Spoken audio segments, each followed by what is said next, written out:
What did you want to chat about? So, as much as I don't want to believe it could be Ron Logan, I feel like it would make sense that it's him. However, I'm very firm in my belief that Ellie will never admit it. Curious why you're reluctant on Ron. I think Ron can't be eliminated.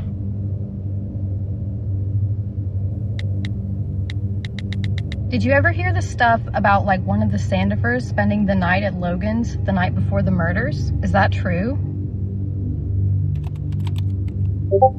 I have heard many things about people staying with Ron. Ron denied all of it to me. What did you think of his demeanor? Did you think he was kind and genuine? Seems like in those TV interviews, he is all me, me, me. Ron was not kind or genuine.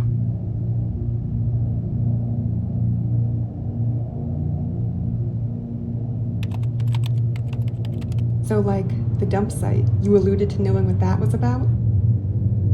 Was he dropping off someone's belongings? I suspect he was getting rid of belongings, but he says it was just household trash that animals had gotten into and strewn across his field. I can't see a younger person doing this. Yeah, I don't see a young guy doing this, in my honest opinion. Do you have suspicions more than one person was involved? I think it was one person, which is why he hasn't been ID'd. Okay, now, do you think the killer was local?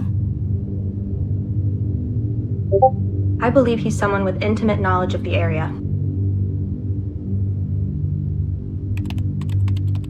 So you have someone in mind.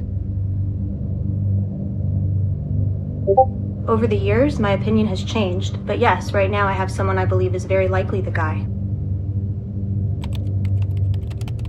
In your opinion, were the girls targeted by someone who expected them to be there, or was this likely a random attack? Wrong place, wrong time.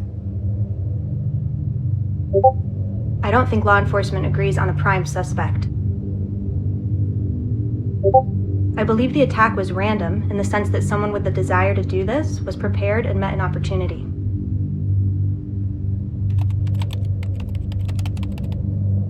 Do you think it was the first time this person killed? Not sure yet. I go back and forth on this issue. The person who did this displayed some level of skill and confidence. That leads me to believe this was not the first time.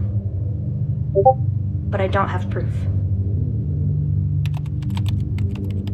I also wonder if it could be someone who is an experienced and or desensitized hunter. Yes, that's an option too. I'd like to know why Ives describes the crime scene as odd, as in not your usual "a person was killed here" type of scene. It will make sense eventually. I think he was spot on in saying that. I've always assumed that is all the video they have and that Libby may have put her phone back in her pocket. There's video for the entire 43 seconds, but it's not that valuable because of what it doesn't show. It's not enough of him. Is there anyone who holds the key to making a charge or getting closure? I think the change needs to happen among the men who are holding all the cards in this investigation. There's a handful who have a tight grip on this case and they are not letting go. I think also there's probably an issue with some wanting the case to be a textbook slam dunk before they'll move forward. And in my honest opinion, this case needs a prosecutor who's willing to do the right thing, even if it's difficult. Do you envision any scenarios where more than one person may be charged, even for things like hindering an investigation or tampering with evidence? All depends. I think there were things they could have charged Ron with that they chose not to, for whatever reason. What are your thoughts about Logan supposedly telling police that Kurtz was responsible? I've never heard of Logan saying it was Kurt's, and that doesn't strike me as consistent with his personality. Logan hated rats and would never ever even entertain the idea of helping cops with anything. What did you mean by this case needs a prosecutor who is willing to do the right thing, even if it's difficult? Take a case to trial that might not or may not have been a textbook slam dunk, a case you'd have to earn a conviction in. I get that there are reasons to be cautious, but in my honest opinion, in this case, they've been too cautious.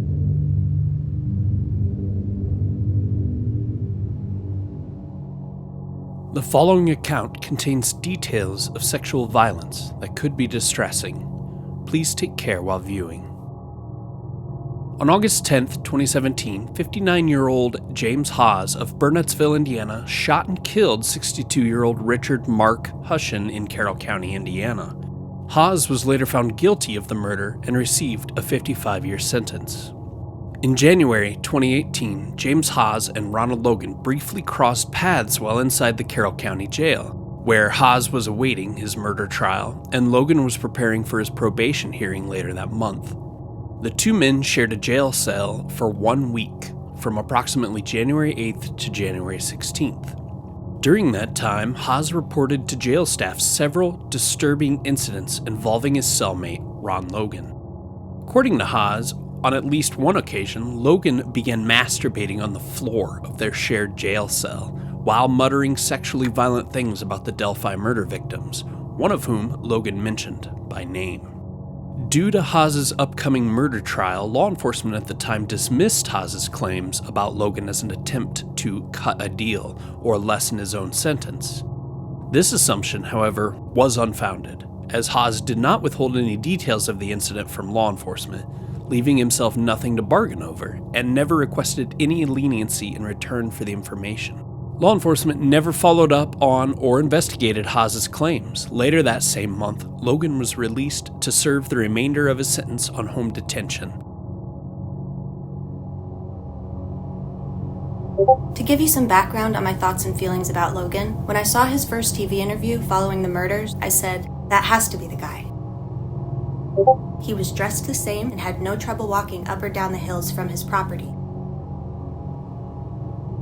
When he was not charged and only faced a driving issue, I wrongly assumed he must not be the guy. I never removed him fully from my list, but he went down to the bottom. When we were doing the podcast, we were told by multiple people at ISP that Ron wasn't important to their investigation, so I kinda went with that at the time. Later, a member of law enforcement made a comment about Ron in my presence, and there was just something about his exact words and emphasis that made me think twice. When I started my new project, the first person I reached out to was Ron. He had always said no to an interview with me before, but was suddenly agreeable. I spent 4 months communicating with Ron at length every week, until shortly before his passing. Those conversations changed everything for me.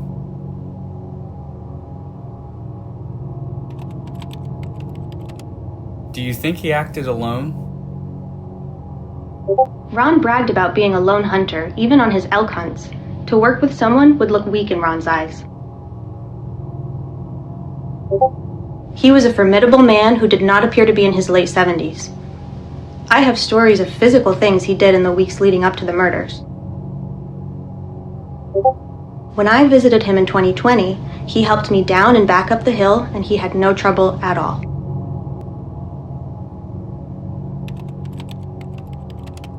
So he has never told a soul? Maybe a few, but no one who would be believed.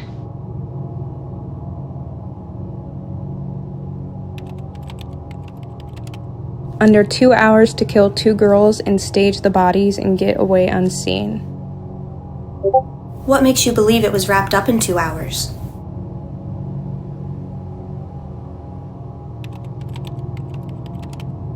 Are you saying possibly something was done overnight? Personally, I believe the murders happened quickly and were likely over by 3:30, if not before. but I don't believe that was the end of the event. Are you insinuating that he remained or returned?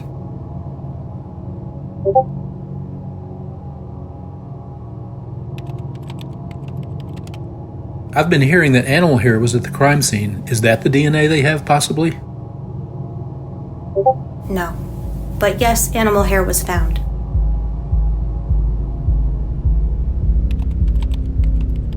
Do you think DNA will solve this case, or do you think it will be through other ways?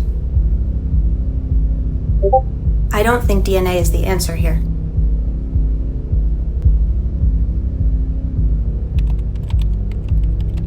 In mentioning the video, is there something off with it?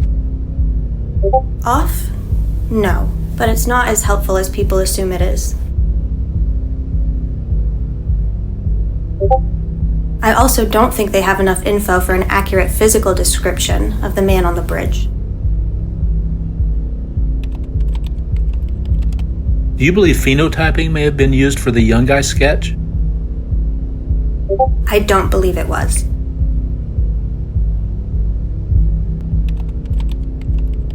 Have you ever figured out who Deputy Clinton is from the Klein interview transcript? I have my doubts about the legitimacy of a lot of that interview transcript. I have not, and agree, totally.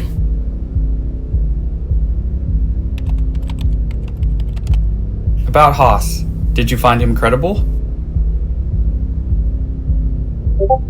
Haas's story has been consistent. In every version of it, he's told me and others. Did Ron ever confess? Maybe to his ex or anyone on his deathbed. Any remorse? He never confessed in so many words, but he also never issued a reliable denial, per statement analysis standards.